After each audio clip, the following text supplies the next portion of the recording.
Every frame felt like a painting in Spencer, but that seems to be a theme with Claire Mathon's work.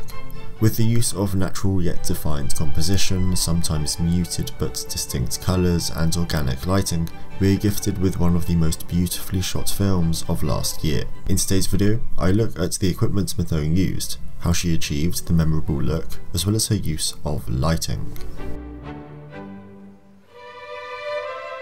To start by looking at the equipment, Mathon opted to shoot this film on film, which isn't unusual for director Pablo Larraín, as Jackie was also shot using 16mm film.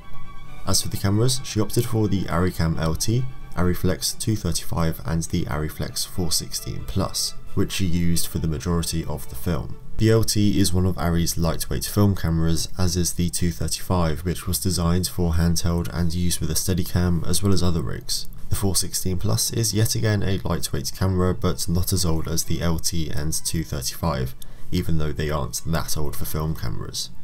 The 416 has fully integrated electronic accessories and is compatible with a plethora of lenses, making it one of the most versatile Super 16 cameras you can use, especially if you are using it for the majority of the production. As for the lenses, Mathon kept it simple with Leitz's Summer Lux C's and Zeiss's Ultra 16 lenses, which she used on the 416. When describing why she chose these lenses, Mathon said, "Pablo and I liked the precision and minimal distortion of the Ultra 16s in short throw.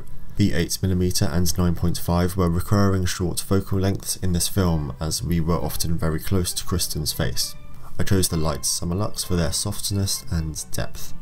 For the 416, Mathon opted for Kodak's Vision 3 50D, 250D and 500T, with her staying with 500T for the scenes shot in 35mm. 50D was used for the brighter day exteriors, 250D was used for the overcast exteriors and day interiors, with 500T being used for the night sequences.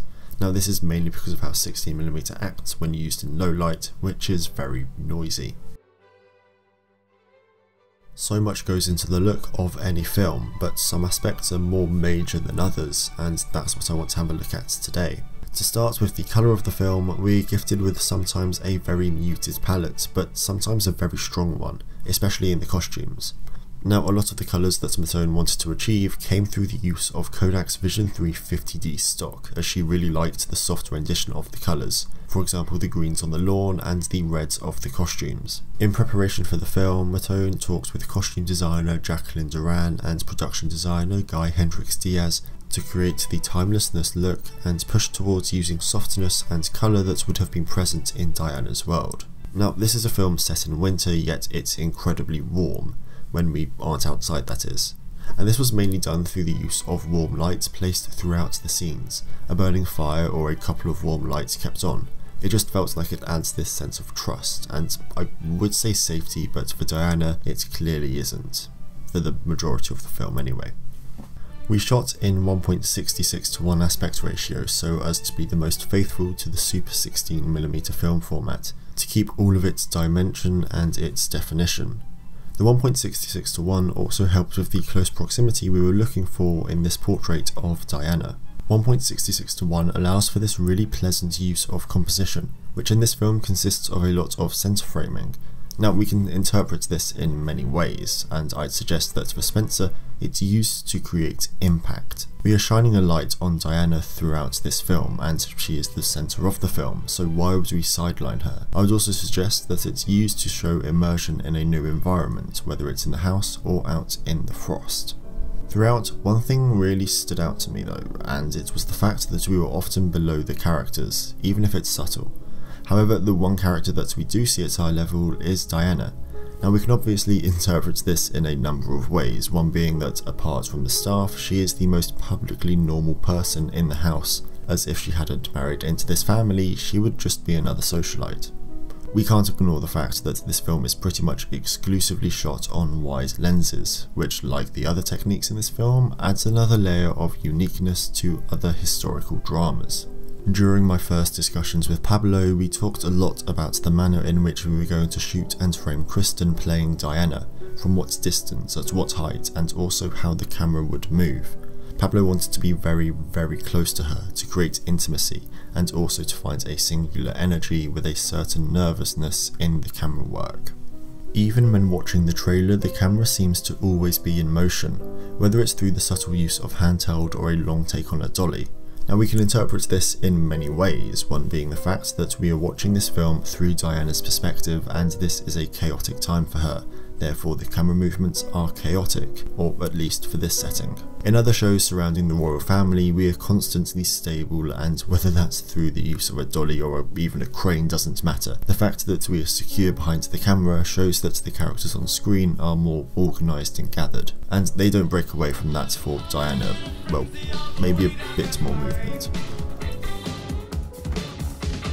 But in Spencer, the use of it is bold. It helps bring us into the film more than any other aspect of the cinematography could. Sure, colours can make us feel like we're in that time period, but moving fluidly with Diana and feeling like her emotions are replicated in the movement helps tell the story in ways others can't.